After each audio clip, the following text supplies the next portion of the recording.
Yeah. Hello. Good evening, sir.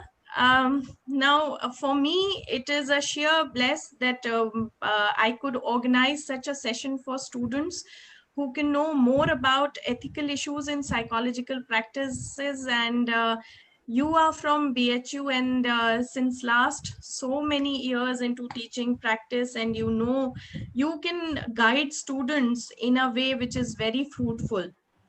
So I think Tushar sir, you were also in Amity, sir. When we left Amity, you had joined at that time. So I personally could not get that opportunity to be under you, but definitely you are a kind of mentor. So sir needs no introduction, but still it's a formality again. So I have to introduce sir. So Dr. Tushar Singh is currently working as assistant professor at the Department of Psychology, Banaras Hindu University. He completed his DPhil in psychology from University of Allahabad. He has more than 12 years of teaching experience in premier institutes like Amity University, Center for Behavioral and Cognitive Sciences, University of Allahabad, and now in BHU. So besides teaching, Dr. Singh is actively involved in quality research and publications. He has received n number of awards, and every now and then we get to hear, we see so many publications in various domains. So sir, I think over to you, and you can guide our students in a better manner today. Thank you, Neha. It's my privilege to be here and to be able to address students on a very relevant topic, that is on ethics. And I must say, our job, I am sure mine as well as the next speaker, Dr. Durgesh, jobs is very easy after Professor Jadij sir lecture, because most of the things he had covered. And so I will share my screen. Most of the things in this screen is already shared by Jadi sir, but I'll be quickly going through it. And is my screen visible, Neha? Yes, but Not PPT has not yet come. not yet.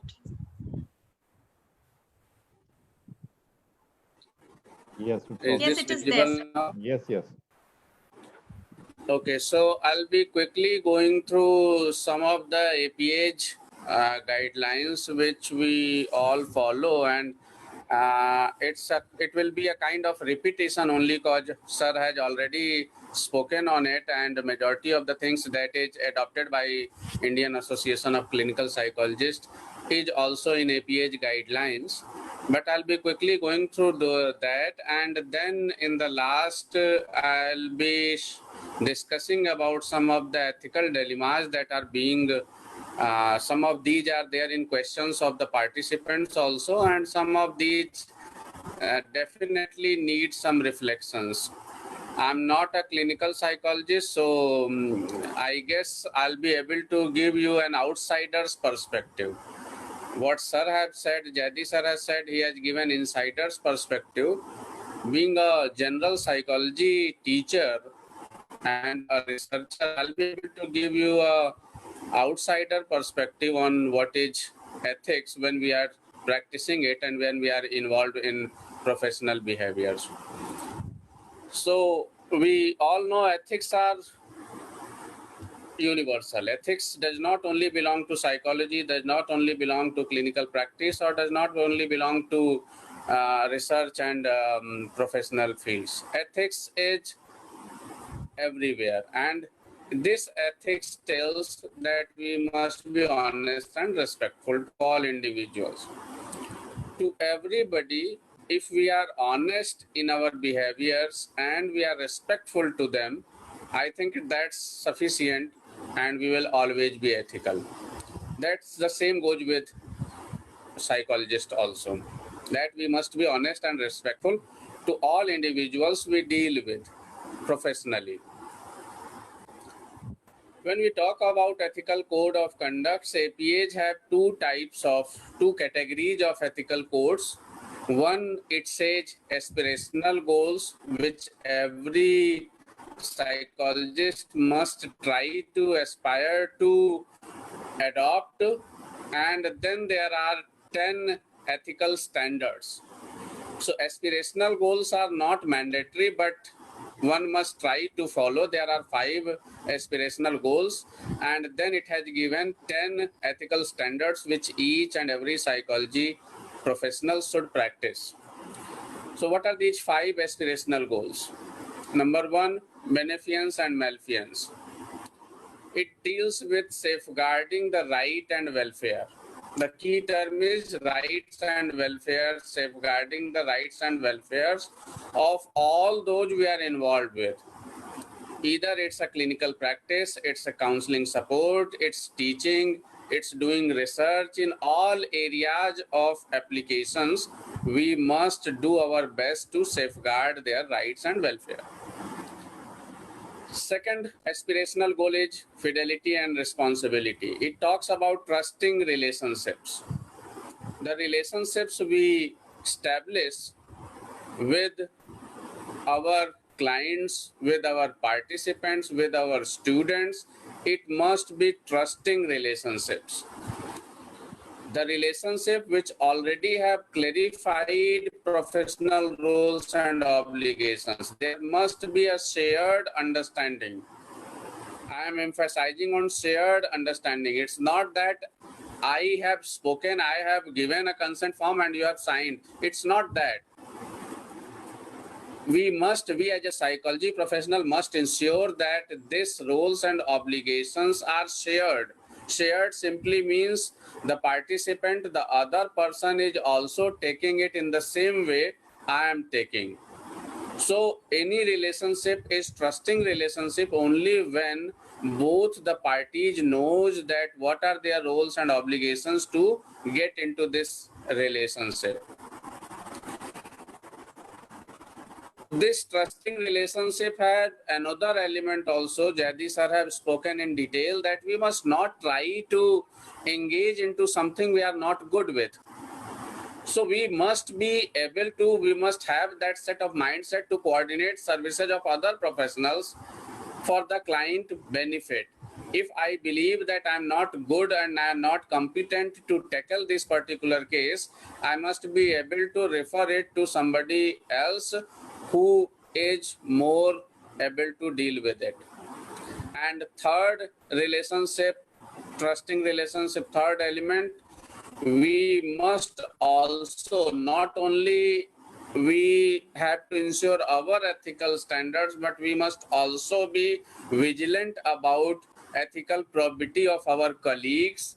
And if there are some issues, we must be able to provide some measures for pro bono services. So it is not the responsibility of psychologists to only follow ethical codes, but also to be vigilant that others are also following that.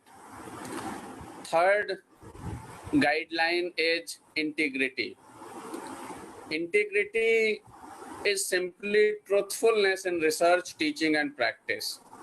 We must be honest and crystal clear in our relationship. We must not lie, we must not deceive, we must not present partial truth either in our research, teaching, and practice. Now, somebody had questions during the previous lecture that what if we are doing a research and there is a chance that if we describe our research completely, the responses will be affected by that. In such circumstances, when we believe that we must not tell the entire truth before the experiment, there is a clear guidelines that you can use deception, but this deception should be clarified soon after you are over with your research and practice. So yes, deception is possible when it is especially crucial for the task you are going to do, but this deception is not for always. You will have to clarify and let the person know what was the information which was withheld from him and what was the reason for that. So these two elements are very important. So the crux is we must be so integrity in our research, teaching, and practices. we should never use such deception which is likely to have some negative and bad impact on the person we are working with. Okay, so the ethical code says that the benefit of deception must be much more than the losses that may occur from the deception. If that is not there, we don't need to do that research which affect the well-being and well-being and right of the party of the person we are involved with. Fourth is justice. Our services should be equally available to everybody. If we are a psychology professional, we must not differentiate people on the basis of various biases. We must not differentiate our service quality on the basis of the fee paying capacity. We must not differentiate between people on the basis of their race, caste, gender, etc. So the fourth principle is we must be giving equal treatment and equal access to our services to every people we work with. And finally, respect for people's right and dignity. The last aspirational goal is every psychologist should respect the dignity and worth of all people. So we may see people with a diverse background, have diverse opinion, diverse cultures, diverse practices, which may not be according to what we feel, what we believe in. But then we must not simply reject their idea, their beliefs, their behavior patterns. Rather, we must accept it and accept it completely, because that's their right and dignity to follow their belief and behavior. We should not show any discriminatory practice on the basis of any individual or social differences. So these are 5 aspirational goals for ethics by APA, and then these everybody should try to achieve for. Now then, APA have given these 10 specific standards, and in these 10 specific standards, these are enforceable rules. Violation of these rules are against our professional practice, so everybody must use and everybody must follow these rules. If you see the Helsinki Declaration on Ethics also have similar contents as these aspirational rules, as these enforceable rules have. So it is nowadays agreed upon not only by psychologists but medical professionals also. Whenever we are dealing with human participants, human subjects, we have to follow these ethical codes of conduct. So what are these? The first is resolving ethical issues. Whenever there is conflict, we must, this is a dilemma also. As a psychologist, we have to follow confidentiality. But there may be expectation and demand by legal authority, governmental authority, or organizational entities to reveal the information that you have gathered through your professional practice with participants. Now what to do? So APA prescribed that whenever there are ethical conflict between your professional obligation and requirement of law, you should adhere to the requirement of law. That is the first principle. If there is legal requirement, you should follow that. But in 2010, it was specified by APA that under no circumstances this requirement by law should defeat or violate human right of the person. So you should obey to the law, but not to the extent that it violates the human right of the person. Second ethical code is competence, and that is very necessary component of today's talk. I'll be talking it about later also. Competence is very important. Professor Jadi has clearly and very elaborately talked on this, and this competence issue is something which is being taken very lightly these days in India. So the competence rule, and remember, it is enforceable rule, it cannot be avoided, and this rule says we should provide services only within the boundaries of our abilities. We should not go to provide service for which we are not trained in. And trained through what? Trained through education, relevant supervision, and professional experiences. Nowadays, I see that people are running behind the certificates and certificate courses. People do 1 day, 2 days, 7 days workshop, certificate course and something, and they start writing that they are a trained clinical professional, NLP practitioner, and this and that. Remember, dear, certificates and professional practice are two different things. I'll be talking on this separately, but here I would like to mention that competence is something which comes with supervised training and professional experience. Until you have gained competence, it is almost a crime to involve in service in which you don't have competency. You can provide any service, and that to counseling and therapy like services, only after sufficient preparation, consultation, and supervision. Only after this you can ensure professional competence. However, this ethical code does not stop you from giving emergency services. Remember that as medical first aid could be given by any person who is there at the place of emergency situation, psychological first aid can also be given by anybody. No professionalism, no professional training and supervision is required.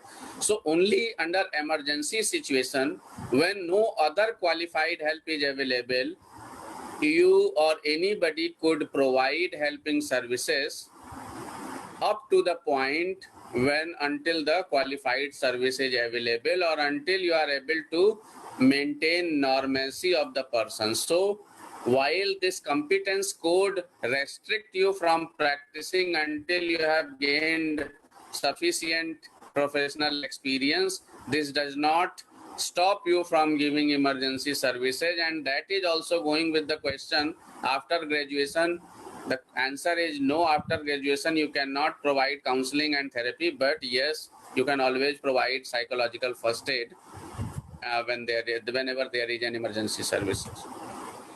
Third code is human relations.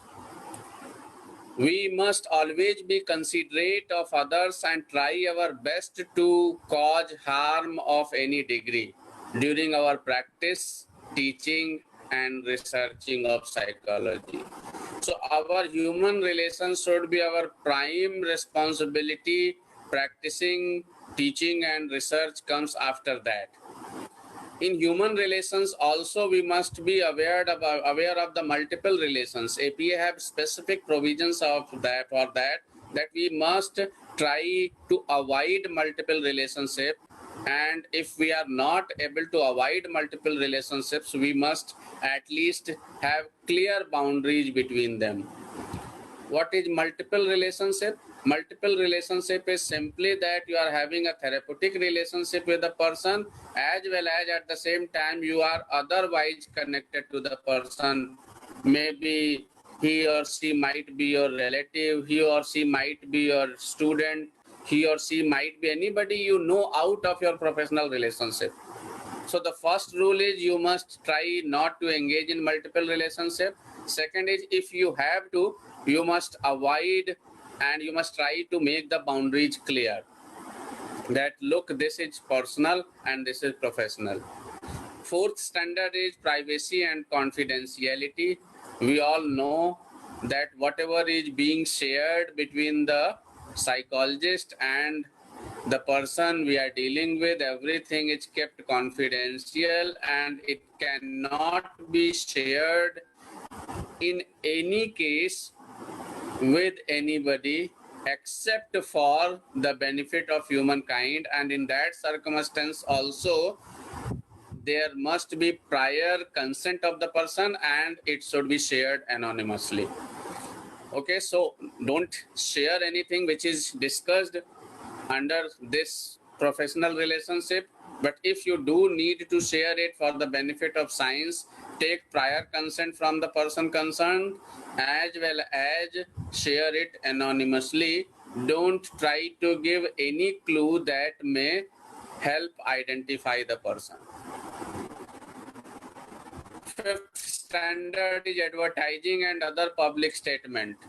We are free to advertise our services, our professional competence, our clinic advertisement. We are free to do that, but we must be doing it under the competency clause only. We must only advertise what we are expert in, what we are authorized in. We must not make false claims.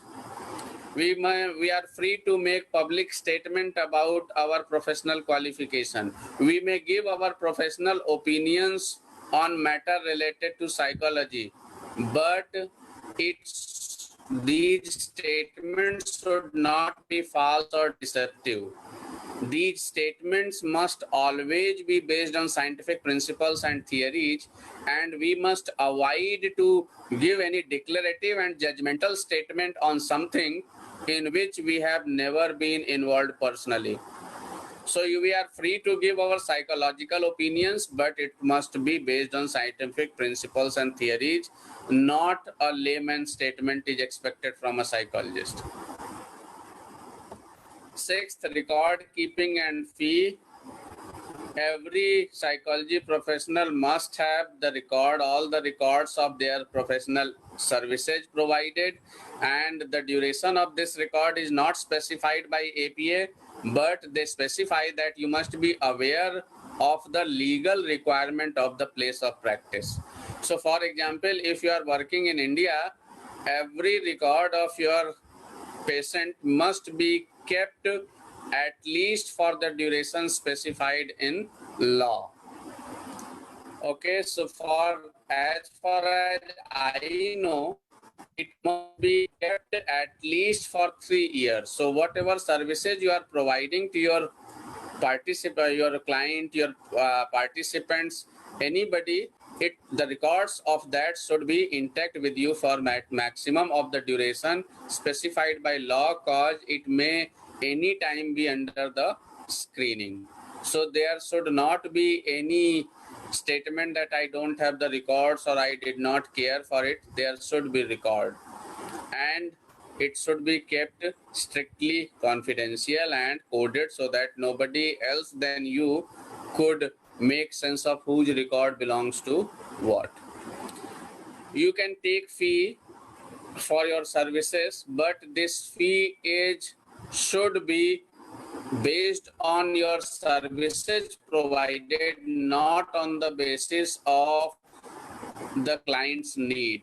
Jayadi sir have already said that you must not look at the face of the client and their paying capacity and then decide your fee. No, your fee should be decided prior to the to engage into the relationship, therapeutic relationship, and it should be your professional fee, not on the basis of the paying capacity of the person. Okay, so if you are making that I will take per hour this much rupees, this should be equal for everybody, not for some individual something and some individual something. Also, it is specified that your fee should always be in exchange. It should not be goods or services. Your fee should always be on monetary basis, pre-decided. For example, psychologists also engage in mediation process, and they also engage as a mediator or negotiator between companies, dispute, family dispute and all. You should never engage in a relationship saying that I will take 10% of your gain. No, such kind of fee taking is not permissible under the ethical code, because in such conditions you will try to maximize the gain of the person so that your fee is maximized. So that is not allowed. Your fees should be fixed and it should be in monetary based. Also, like all other helping professional, you cannot withhold the records, the services of a person if any time during the relationship he or she is unable to pay the fee. You may decide it in the beginning, the fee, and the client might agree to it. There might be circumstances when the client is not able to pay the fee. You cannot withhold the services. That's against the ethos of a helping professional, and that should not be done. Seventh, I particularly like this ethics code, education and training. We all have obligation to teach and practice only that in which we are competent. So we have to design courses, offer courses in which we have appropriate experience and in which we have gained sufficient knowledge on the basis of study and practice. Whatever education and training we are offering, we must specifically and clearly say what are the goals of this program, what are achievable, what are doable, what is expected, what one should not expect. So education and training, providing two things are important. One, we must not offer those education and training programs we are not competent in and we are not trained in. Second, whatever program and training we are offering, we must provide clear-cut information before starting that training, that what is possible after this certificate, this course, after doing this course, what is expected, what should not be expected. Next is definitely related to research and publication. You all know informed consent should be taken. There should no harm or consequences for no participation or half participation, incomplete participation. Confidentiality of the responses should be given, should be there. And while publication, we must always, our publication, our interpretation, our results must be based on data and not be biased by our hypothesis or our belief and hunches. Ninth is assessment. Jaydeep sir have already tackled this. I will briefly say that there are three important things in assessment. We should say only about those whom we have examined. I have talked about this previously also. We should not make comment, not talk about people we have not examined personally. So those we assess, we are expected to talk about those only. Second, whatever assessment we are using, we must be assured about the standardization of that instrument. If we are using questionnaire test, we must be very clarified, we must be very assured about its reliability, validity, and its appropriateness. Because I see nowadays many persons look on the Google using the keyword get a scale and use it. No, every scale has its appropriateness. For what age group it is suitable, for what condition it is suitable, for what circumstances it is suitable, in what setting it should be conducted. So that should be considered. And third, we must take informed consent before the assessment. Even if we have already established a relationship, trusting relationship, but whenever we are using an instrument to assess, the instrument's informed consent is separate. We must not assume that we have already taken consent and it will include this. No, before using the assessment tool, we must take a separate consent for that assessment tool until it is mandated by the law. And last is therapy. Therapy should be restricted to the therapeutic goals. There should not be extra therapeutic relationship of any kind, and there must be necessary informed consent before providing any therapeutic help to any person. So there must be specific guidelines, what I'll be providing, what are my boundaries, what I'll be able to deliver, what you can expect, what you should not expect, what are my boundaries, what are my limits. All these should be specified beforehand. So all these are prescriptions by APH. You all might be knowing it. I just wanted to reiterate it. And then I will be talking about contemporary ethical issues, which I see nowadays a major concern in country like India. And this concern has multifolded in during this lockdown period when everything is going through online. We must be aware that there is difference between certification and training. There are flood of certificate webinars on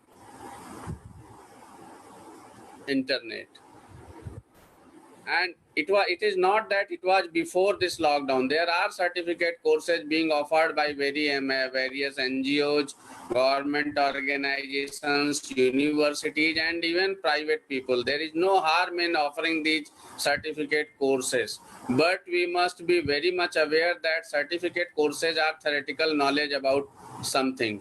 They do not entitle you to do practice based on that certificate course. Any certificate course must be supported by supervisory experience, supervised training. So training is different.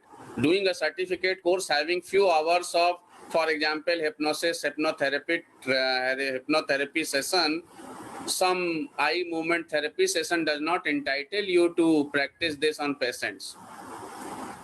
I'm sure you would not like to go to a doctor who have not a hospital experience. Similarly, we must also not try to provide training until we get sufficient supervisory experience. Second, we must be able to see the difference between degree and practice. Having a degree only certify that you have read this course, are aware about the theories and relevant therapeutic module, for example, but it does not substitute your practice requirement. A medical professional, an MBBS doctor cannot practice until he is gone through supervisory training in hospital. Similarly, a psychology professional, especially for clinical and counseling professional, they cannot go into practice until they have supervised training. MPhil students get that training during their MPhil programs. They have to mandatorily attend OPDs and emergency care services. But after doing a one-year diploma or some other courses, if there is no mandatory hospital visits in that course, you are not entitled to do practice. There are flaws in government regulations due to which you may get RCI or other affiliation certification, but ethically it's wrong. If you have not taken sufficient supervisory training, you should not engage in practice. There is difference between counseling and therapy. You must understand. Counseling is primarily, though I am not an expert in it, Jadi sir might correct me if I am wrong. Counseling is mainly a talking relationship in which you try to understand a person's perspective and slowly and in progressive manner try to help them understand the cause of their problem and try to gain insight into the solution. But therapeutic techniques, therapeutic procedures involve relatively more deeper understanding of the psychological principles, therapeutic procedures, and specified training into that. So never call yourself a therapist after doing a counseling certificate course. Difference between psychological first aid and therapy. As we say, anybody can give psychological first aid, and for that, even though psychological is written, you need not to be a psychologist for giving psychological first aid. Jayadi sir had beautifully said your mother don't need to be a psychology graduate to help you during your bad time. What our mother gives whenever we are going through bad times, it's psychological first aid. When there is a friend of yours to listen to your pain, it's basically psychological first aid. When a stranger stop at you and ask, are you okay? Are you under any problem? It's psychological first aid. So for psychological first aid, you don't need to be a psychology professionals, but for therapy, you need to. So try to have a clear differences between these two, that while you can provide support and a listening, you can have a active listening capacity for everybody in need, you should try not to engage into a therapeutic relationship until you have a very specific training into that. Difference between knowledge and experience. There is a very clear difference. Knowledge could be gained through classroom teaching, through reading books, through joining for that matter online courses, through watching YouTube lectures, but experience and experiential knowledge is very much important to engage into counseling and clinical services. Until and unless, I speak again, I say again and again, until you have gained experiential knowledge, and I always emphasize supervisory training, because in under this kind of training, when you are doing any wrong, there is a person to correct that. Okay, but if you are not doing that, you are trying to do it alone, you may do harm to people, and that's very much unethical. So knowledge can be gained via variety of mediums, but for being engaging into helping relationship, knowledge gained through experience is a crucial requirement. Until and unless you gain that, you must avoid engaging into the helping relationship. So I think that's sufficient. I hope I am able to convey what I wanted to say, and I thank you all for your patience listening. Thanks again to Neha for giving this wonderful platform. Jayadi sir, who listened to me carefully, and he has to speak something because his insights would be very much needed. Thank you all. Thank you so much, sir. Everybody was so engrossed, I believe, as you beautifully explained and touched all the dimensions. I think whatever questions were popping up in my mind, you took up every question one by one, and correctly said that during this pandemic, the mushrooming of online certifications and courses, I think many budding psychologists were getting confused to get these certifications, and assumed that they can practice now dependent on those certifications. So you clearly mentioned all these topics, and again, I'm wholeheartedly sharing my gratitude, extending my gratitude to you, sir.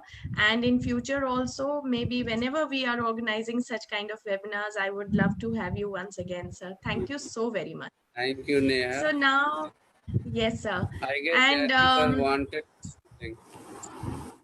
yes, sir, please. Just one thing in the website, that you can go for the retention schedule of records retention Right. schedule. You will get Yes. you will get it, Wonderful. because these Wonderful. records are very much utilized for not only for practice but for education point of view as well. Yes. Will you believe that in CIP Ranchi, that the first case of ECT, which was given in 2022 and all these things, the record is kept there also. I was there in 76 to 85. The cases which I have seen, the cases which I have diagnosed, my sessions plans and all these things, you can go and see the record there itself. So it is Ranchi, in addition to the hospital, it is an extremely good resource for the research activity. So retention of records in the medical setup is very, very long. And though I have not checked recently, but I'm sure that it was 10 years, so it should Yes, not be it less must than be, that. sir. Not be less than Right, 10. sir. Tell you. So it was a very relevant and important information given by Dr. Zaidi, sir. Thank you so much to both of you. And Tushar, sir, there are few questions for you, which Yes. I'll quickly pick up. One very interesting question has been asked by Kritansh Sharma. He's Yes. writing, sir, what if we are kept at the gunpoint and we are helpless too at that time? So what should we do? Ritansh, do you think it's a psychologist question to answer? So Dear, I think first, he is a first little confused. responsibility of all human beings to protect ourselves.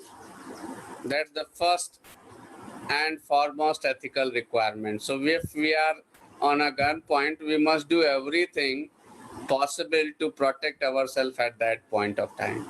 I've already mentioned this thing that your self-protection is your Yes. ethical issue.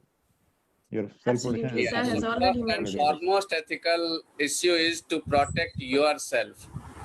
And in such a circumstances where is an extreme threat to your life, the first goal should be to protect your life. That's all.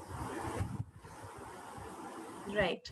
Another question comes here by Akansha Gupta. If someone approaches a psychologist and they're not in a good financial position, then psychologist can reduce the fee. And can clinical psychologists decide two different structures of fee for poor and rich people? Um, yes, this is done, but not in the manner you are specifying, Akanksha. You have to have one fee, but then you can always say that there is subsidy available for people who are not able to pay fee. Having two different structure is not putting it into right way. Okay, the right way is having only one standard and then the provision of subsidy for those who cannot afford these fees. So it will answer both of your query. Have one fee Very right. and then give subsidy, have provision of subsidy either by your personal, on the basis of your personal behalf, or create a kind of trust or something, a pool which you would like to offer for providing subsidy to those who cannot afford. So that's possible. Right, sir. One more question. This is the last question by Inamul Haq. He's asking, can we still practice therapies after having a gap of some years, like 4 to 5 years? It depends, dear. It depends on how much experiential knowledge you have gained, how much you are aware about the current changes that has happened. So if you are informed despite the gap, if you are well informed about your discipline, you can definitely start. But I would like to suggest that start again with some minimal supervisory help. I'm sure Jayadi sir would agree to it, and if not, I will ask to clarify. It's possible. I think the gap does not stop you from practicing, but yes, You have yeah, very rightly mentioned that if you are professional by heart, by soul, by mind, you will keep yourself updated even if you are not doing practice. Even if you are in the administration, because there are many professionals, whether it is engineer, whether it is psychologist, whether it is doctors, who by virtue of their nature of job would be asked to work on the administration, but doesn't mean that they should forget about their practice and they forget about the whole thing. I was director rehabilitation center. A lot of administrative responsibility was attached to me, but I maintained my clinical practice. I maintained my touch with the subject. I kept visiting university as a visiting professor, classes, supervised conditions, and all these things. It depends upon how valid, how genuinely interested you are, how in depth you are. And for all these things, the refresher programs, RCI continuous education program, if you are qualified clinical psychologist. So it is always there. But depending upon individual to individual, there cannot be any, as I've been telling that there cannot be any ready-made answer for everyone. Depending upon with what commitment you have been into the profession. Many people Right. not getting time for everyday practice, but they are studying, they are going through the manuals, they are going through the journals, they are going through the so many other ways to update themselves. So Absolutely, sir. Thank you so much for the answer. And I completely believe that all the psychologists need to be a lifelong learner by soul and heart. We need to learn all the time. We have to update ourselves. Very correctly said, sir. Thank you so very much, Dr. Tushar, sir, and Dr. Zafar Zaidi, sir, for clarifying the doubts. And now I think it is the time to move